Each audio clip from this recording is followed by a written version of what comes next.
नमस्कार, मी ऋषी देसाई. गुन्हेगारांचा कर्दनकाळ आणि सत्याचा साक्षीदार क्राईम फाइल्स या आमच्या खास कार्यक्रमात आपलं स्वागत. गुन्हेगार आणि गुन्ह्यापासून तुम्हाला सावध करणे हाच या कार्यक्रमाचा उद्देश असून अशाच काही घटनांचा पर्दाफाश करणार आहोत आजच्या क्राईम फाइल्स मध्ये.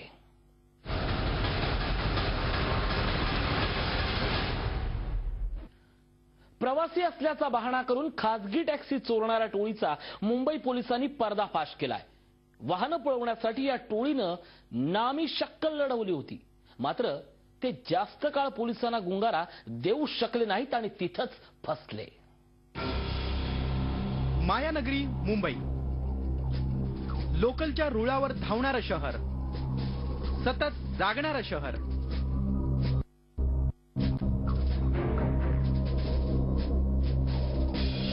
रोज लाखो लोक नोकरी धंद्यानिमित्त या शहरात येत असतात.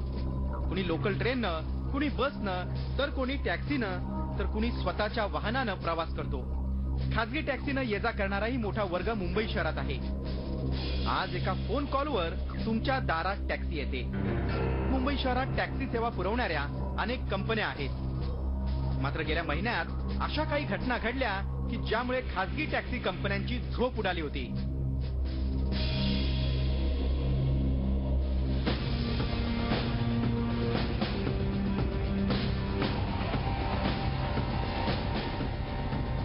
तारीख 2 मार्च 2016. मुंबई पोलीस मुख्यालयाजवळच असलेल्या या क्रॉफर्ड मार्केट परिसरातून तबरेज शेख नावाच्या तरुणानं आपल्या मोबाईलवरून उबेर कंपनीची कॅब प्रवासासाठी बुक केली. ही मध्यरात्रीची वेळ होती.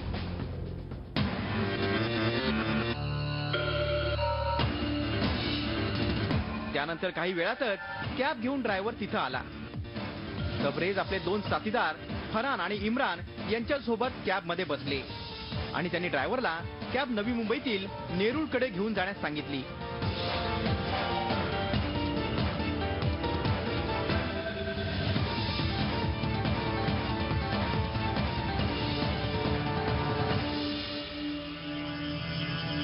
त्यांची कॅब नेरूळमधील पामबीच परिसरात येताच फरहाननं पोटात मळमळ होत असल्याचा बहाणा करून कॅबच्या ड्रायव्हरला गाडी रोडच्या बाजूला उभी करण्यास सांगितलं. कार थांबताच फरहान खाली उतरला.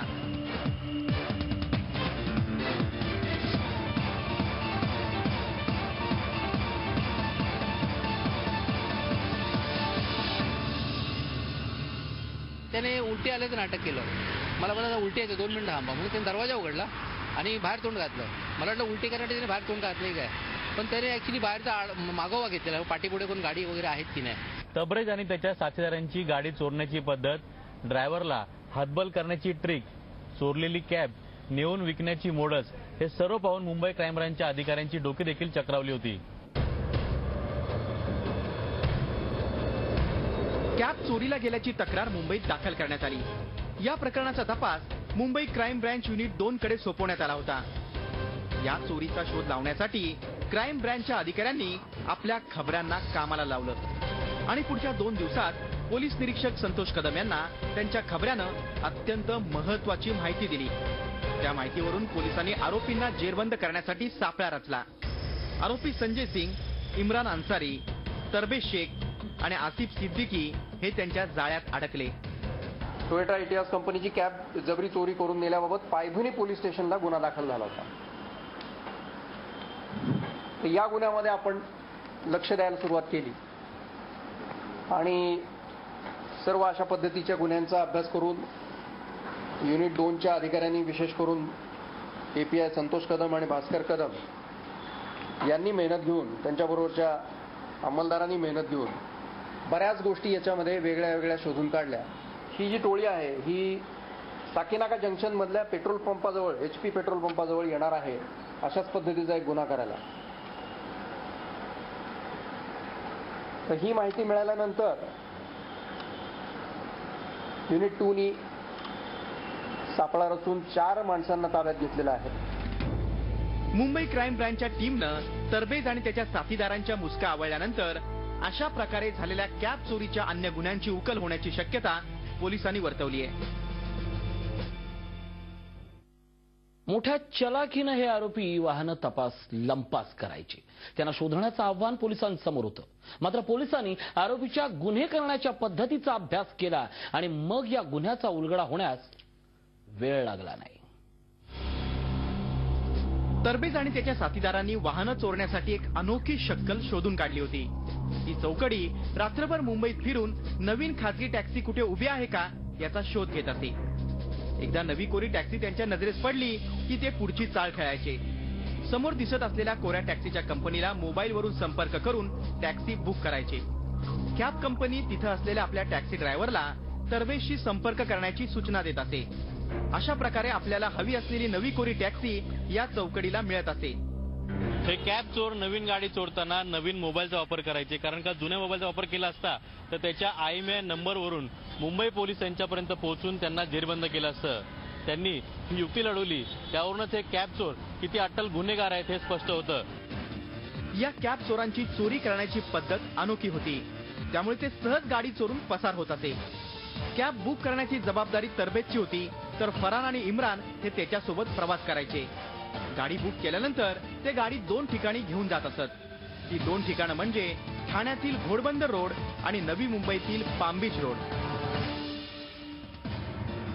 2 मार्चला या चौकडीनं उबेर कंपनीची स्विफ्ट कार मुंबईतल्या क्रॉफर्ड मार्केट परिसरातून बुक केली होती. त्यावेळी संदेश माने हा चालक कार चालवत होता. आरोपी त्याला नवी मुंबईत घेऊन गेले. त्यांची कार पाम बीच रोड परिसरात येताच इम्राननं त्याला मळमळ होत असल्याचं नाटक केलं. त्यामुळे ड्रायव्हर संदेश मानेनं कार रस्त्याच्या बाजूला घेतली. इम्रान गाडी खाली उतरताच गाडीत बसलेल्या फरहाननं ड्रायव्हर संदेशच्या तोंडावर एक स्प्रे मारला. त्यामुळे संदेशचे डोळे जळजळू लागले. संदेशला काही सुचेनासं झालं. त्याचाच फायदा घेत आरोपींपैकी एकानं खेचलं आणि गाडी घेऊन आरोपी फरार झाले. आणि नंतर त्यांनी दरवाजा बंद केला आणि डायरेक्ट त्याने मला उजव्या हाताने पाठीमागून गळा आवळला माझा. आणि मी लगेच मग बेसावध स्थितीमध्ये मला अचानक शॉक झाला की हे काय चाललंय म्हणून मी दोन्ही हाताने गळा सोडवायचा प्रयत्न करायला लागलो. तर तो जो डावा हाताला जो बसलेला होता त्याने एक पेपर स्प्रे होता तो माझ्या डोळ्यावरती फुल स्पीडने हे केला. म्हणजे अक्षरशः माझा चेहरा वगैरे ओला झाला सगळा आणि डोळ्याची आग व्हायला लागली. आणि जो लेफ्ट साईडला जो बसलेला त्याने अटॅक केला माझ्यावरती. आणि नंतर मग त्याच्या तिघांनी अटॅक केला माझ्यावरती. आणि गाडी ऑलरेडी त्यांनी म्हणजे रेडी पोझिशनला ठेवलेली. तो तिसरा म्हणून बसल्या त्यांनी लगेच ऍक्सिडेंट करून गाडी घेऊन पळाली. मला काहीच नाही करता आलं. मी टोटल हेल्पलेस होतो. चोरलेली कार आरोपी धुळ्याला घेऊन जात असत. या कामात त्यांना आसिफ सिद्दीकी मदत करत असे. धुळ्यात आरोपी आपल्या नातेवाईकांकडे या कार ठेवत असत. आपण कार विक्रीचा व्यवसाय करत असल्याची बतावणी आरोपींनी केल्यामुळे नातेवाईकांनाही त्यांच्या या कारनाम्यावर संशय आला नाही. या टोळीनं अशा प्रकारे 4 गाड्या चोरल्या होत्या. या कॅब कुठं पोहोचल्या? या कॅब धुळ्याला पोहोचल्या. धुळ्यामध्ये तिथे जाऊन त्याची विक्री करण्यात येणार होती. ही माहिती मिळाल्यानंतर ताबडतोब त्याच्यामध्ये हालचाल करून धुळे शहरात वेगवेगळ्या ठिकाणी निर्जन ठिकाणी ठेवलेल्या नंबर प्लेट बाजूला काढून ठेवलेल्या 1 Toyota Etios, 2 Maruti Swift Dzire आणि 1 एर्टिगा अशा 4 कॅब मोटर कार पंचनामा करून ताब्यात आपण घेतलेले आहेत. चोरलेली कार धुळ्यात दडवून ठेवल्यावर आरोपी पुन्हा मुंबईत नवीन सावध शोधण्यासाठी येत असत. मात्र यावेळी त्यांचा डाव फसला आणि मुंबई पोलिसांनी या कार चोरणाऱ्या टोळीला गजाआड करण्यात यश मिळवलं. मुंबईतून चोरलेल्या 4 गाड्या या चौघांनी धुळ्यामध्ये एका ठिकाणी लपवून ठेवल्या. पुढे जाऊन 5वी गाडी चोरी करण्याकरता हे चौघही जण पुन्हा मुंबईत आले. मुंबईतल्या पायधुनीमध्ये त्यांनी पुन्हा एक गाडी निवडली. ती गाडीची चोरी करत असताना त्याच वेळी दबा धरून बसलेल्या मुंबई क्राईम ब्रँचच्या अधिकाऱ्यांनी या चौघांना अटक केली आणि कॅब चोरीच्या टोळीचा पर्दाफाश केला. व्हिडिओ जर्नलिस्ट विद्याधर शिर्के, नितेश सुर्वे आणि अमोल पेडणेकरसह अजित मांढरे, झी मीडिया, मुंबई. काहीतरी काम करून पैसे मिळावेत असं प्रत्येकाला वाटतं. नाशिकच्या महिलांनाही तीच आशा होती. वस्तू पॅकिंग करण्याच्या बदल्यात 250 रुपये मजुरी मिळणार म्हणून त्या गरीब महिला खुश होत्या. मात्र त्यांची घोर फसवणूक झाली. नाशिकच्या वडाळा परिसरात राहणाऱ्या परवीन शेख यांच्यावर पश्चाताप करण्याची वेळ आली आहे. त्यांची आर्थिक फसवणूक झाली आहे. घरगुती उद्योग करणं त्यांना चांगलंच महागात पडलं. राजेंद्र देवकाते हाच तो ठगसेन ज्यानं परवीन यांना गंडा घातला. अत्यंत नियोजनबद्ध पद्धतीनं महिलांना फसवण्यात आलं. राजेंद्र देवकातेनं RSD कंपनीच्या नावानं वृत्तपत्रात जाहिरात दिली होती. लेमन गोळ्या 50 किलो पॅकिंग केल्या तर 250 रुपये भेटतील. तर त्याने आम्हाला सांगितलं हे वजन काटा आणि हे मशीन पॅक करायची तुम्हाला घ्यावी लागेल. तर मग आम्ही म्हणलं हे आम्हाला खर्च झेपणार नाही, काही नाही म्हणून आम्ही मग लेमन गोळ्याकडे जा म्हणे, तिथं काही तुम्हाला टेन्शन नाही, गोळ्या घेऊन जायच्या 10,000 भरा, 50 किलो घ्या, 250 रुपये रोज कमवा. वस्तू पॅकिंग करण्याच्या बदल्यात या महिलांना रोजगार देण्याचं आमिष राजेंद्र देवकातेनं दाखवलं होतं. पण त्यासाठी त्यानं परवीन यांच्याकडे डिपॉझिट मागितलं होतं. घर बसल्या रोजगार मिळेल या आशेनं परवीन आणि त्यांच्या सहकारी महिलांनी राजेंद्र देवकातेकडे डिपॉझिट जमा केलं. एक निधीच्या महिला संघटना चालवते महिलावरती, आणि त्या गरीब महिला तर ते म्हणे की बाई आम्ही 5-5 हजार रुपये कुठून बी कसे बी करून तुम्हाला जमा करून देतो आणि ह्या गोळ्या आणून द्या. तर मग मी त्यांच्याकडून 5-5 हजार जमा केले. 20 बायांचे 1 लाख रुपये झाले. मग त्याच्याकडे गेलो तर ते म्हणे आता भरून जावा, नांदगावला माझी कंपनी आहे स्वतःची. डिपॉझिटचे पैसे मिळाल्यावर राजेंद्र देवकातेचं खरं रूप हळूहळू उघड होऊ लागलं. 1-2 महिने झाले. मग त्याच्यामध्ये आम्हाला असं आम्ही गेलो तो ऑफिस बंद. मग 8 दिवसाला चक्कर मारू राहिलो, रोज चक्कर मारू राहिलो, तो ऑफिस बंदच पडलं. त्याचं ऑफिस बंदच दिसतंय. मग आजूबाजूला विचारले म्हणे ते फ्रॉड माणूस होता, पळून गेला. राजेंद्र देवकातेनं रोजगार मिळवून देण्याच्या नावाखाली परवीन शेख आणि त्यांच्या सहकारी महिलांची फसवणूक केली होती. आपली फसवणूक झाल्याचं लक्षात आल्यावर परवीन शेख यांनी पोलिसात धाव घेतली. मग आम्ही एक दिवस अचानक घरात घुसलो तर त्याचे ते फाईल वगैरे चेक बुक भेटलं, तर ते आम्ही पोलीस स्टेशनला जमा केलं. या प्रकरणी तक्रार दाखल होताच पोलिसांनी आरोपीचा शोध सुरू केला. तो गोळ्या चॉकलेट त्या महिलांना पुरवायचा आणि त्या महिलांनी घरी घेऊन जाऊन त्यांना पॅकिंग करून ते पुन्हा आणून त्या ठिकाणी जमा करायचे. तर तो 1 किलोला 25 रुपयाप्रमाणे मजुरी देत असायचा त्या महिलांना. परंतु त्या गोळ्या जेवढ्या त्या घेऊन जात असायच्या 5 किलो 10 किलो अशा प्रमाणात, तर त्याकरिता तो त्यांच्याकडून सिक्युरिटी अमाऊंट एक डिपॉझिट रक्कम 5,000 10,000 7,000 15,000 त्या गोळ्यांच्या प्रमाणात तो ठेवून घेत असायचा. ठकसेन राजेंद्र देवकातेनं परवीन शेख यांच्याप्रमाणेच नाशिकमधील अनेक गरीब महिलांना अशा प्रकारे गंडा घातलाय. त्या महिलांनी जे काही पैसे त्याच्याकडे दिले डिपॉझिट म्हणून, त्याचे काही रिसीट वगैरे त्यांच्याकडे आहेत, ते आपल्याकडे देत आहे. आपण त्याचा शोध घेत आहोत. त्याचा तो मिळून येताच पुढचा तपास आपण त्याचा शोध घेत आहोत. त्याचा तो मिळून येताच पुढचा तपास आपण करणार आहोत. परंतु सध्या त्याचा शोध घेण्यासाठी पोलीस टीम रवाना करण्यात आली. फसवणूक झालेल्या महिलांची संख्या कमी दिसत असली तरी भविष्यात हा आकडा वाढण्याची शक्यता नाकारता येत नाही. ठकसेन राजेंद्र देवकातेनं अनेक महिलांची फसवणूक केली. काही महिलांना त्यानं सुरुवातीला पॅकिंगसाठी मालही दिला, तसंच त्या बदल्यात मजुरीही दिली. त्यामुळे अनेक महिलांचा त्याच्यावर विश्वास बसला आणि त्याचाच गैरफायदा राजेंद्रनं घेतला. राजेंद्र देवकाते हा चेहरा जरा निरखून पहा. हाच तो ठकसेन ज्यानं नाशिकच्या अनेक गोरगरीब महिलांना हातोहात फसवलाय. घर बसल्या रोजगार देण्याचा आमिष दाखवून त्यानं नाशिक शहरातील अनेक महिलांना लाखोंचा गंडा घातला. महिलांचा विश्वास संपादन करण्यासाठी आरोपी राजेंद्रनं काही महिलांना सुरुवातीला त्यांच्या कामाची मजुरीही दिली होती. मग आम्ही 30,000 रुपये आम्ही भरलेले होते. मग 250 रुपयाप्रमाणे त्यांनी आम्हाला पैसे दिले. पहिल्यांदा दिले तर हे बघा इथं त्यांनी पैसे दिले नाही पण लिहून दिलं. मग दुसरा हा माल दिला, त्यावेळेस त्यांनी हे खोडले ते पैसे दिले आणि परत दुसरा माल दिला. डिपॉझिटची रक्कम जमा झाल्यावर राजेंद्र टाळाटाळ करू लागला. 1 महिन्यापूर्वी फोन केला तर तो म्हटला की मी पुण्याला आहे, माझे वडील एक्सपायर झाले म्हणे, त्यांना अटॅक आला. तर मग आता माणुसकी प्रत्येकाला असते. माणुसकीच्या नात्याने मग आम्ही काय केलं, 10-12 दिवस आम्ही त्याला फोन नाही केला. अत्यंत गरीब परिस्थितीत जीवन जगणाऱ्या या महिलांनी राजेंद्र देवकातेकडे डिपॉझिट जमा केलं होतं. त्यासाठी त्यांनी आपली दागिने गहाण ठेवले होते. आम्ही स्वतःचं सोनं हे पगाळ्यात खोटं घालून फिरतो. आता काय करणार, 2 लहान मुली हे घर बसल्या काम भेटतं म्हटलं, मग सोनं आज उद्या आपण सोडून आणू, ते पैसे कमवले तर. पण मग सोनंही गेलं आणि पैसे गेले. आता काय करायचं, नवरा म्हणतो जा घरातून निघून. आता 2-2 पोरी घेऊन कुठं जायचं. फसवणूक झाल्यामुळे या गोरगरीब महिला हताश झाल्या असून आपले पैसे परत मिळणार का असा प्रश्न त्यांना पडलाय. कारण अनेक महिलांनी उसने पैसे घेऊन राजेंद्रकडे डिपॉझिट भरलं होतं. हा प्रकार उघडकीस आल्यानंतर आता पोलिसांनी सतर्क राहण्याचं आवाहन केलंय. सर्व नागरिकांना आमचं आवाहन आहे की असं कुठलीही भूलथापांना बळी न पडता आपल्या मालमत्तेचे आपणच संरक्षण आणि असे गुन्हे होण्यापासून प्रतिबंध करावा. कोणालाही शंका येणार नाही अशा पद्धतीनं ठकसेन राजेंद्र देवकातेनं महिलांची फसवणूक केली आहे. लोक कोणत्याही योजनेत सहभागी होण्यापूर्वी त्याची खोलात जाऊन चौकशी करत नाहीत आणि त्यामुळेच त्यांना पश्चात्ताप करण्याची वेळ येते. मुकुल कुलकर्णी, झी मीडिया, नाशिक.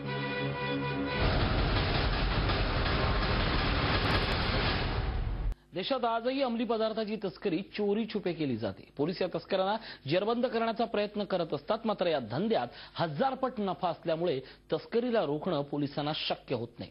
मात्र ठाणे पोलिसांच्या गुन्हे अन्वेषण शाखेनं अशाच एका मोठ्या ड्रग रॅकेटचा पर्दाफाश केला आहे. आजवरची सर्वात मोठी कारवाई. 2000 कोटी रुपयांचं ड्रग्ज जप्त. ड्रग रॅकेटचा पर्दाफाश.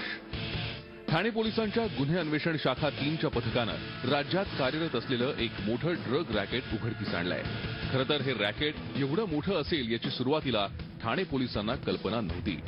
रविवारी दुपारी ठाण्याच्या डायघर परिसरातील मुंब्रा पनवेल रस्त्यावर सापळा रचून ओकाय सिप्रेन चिन्नास या नायजेरियन नागरिकाला गुन्हे अन्वेषण शाखेच्या पथकानं अटक केली. त्याच्याकडे 500 ग्रॅम वजनाचा अंमली पदार्थ एमडी पावडर आढळून आली आहे. आधा किलो जो ड्रग है पहले एक नाइजीरियन नेशनल से मिली थी जो इसे पर ग्राम के हिसाब से रिटेल के हिसाब से बेचता था. उसके बाद 2 और आरोपी मिले जो हमने वर्तक में केस किया. उनके पास से लगभग 2 किलो ड्रग मिली हमको. वो भी रिटेल में बेचने के लिए लाए थे. आरोपी ओकायकडे अधिक चौकशी केली असता ठाण्यातील काही लोक अंमली पदार्थाची तस्करीत सहभागी असल्याची माहिती पुढे आली आहे. त्या माहितीवरून ठाण्यातील वसंत विहार परिसरात छापा मारून क्राईम ब्रँचच्या पथकानं सागर पोवळे याला ताब्यात घेतलं आणि त्याच्याकडून 2 किलो एफेड्रिन जप्त केलं. सागर पोवळे हाती लागल्यानंतर हळूहळू या ड्रग रॅकेटची उकल होऊ लागली. हे अंमली पदार्थ सोलापुरातील एका व्यक्तीनं पुरवले असल्याचं सागर पोवळेनं पोलिसांना सांगितलंय.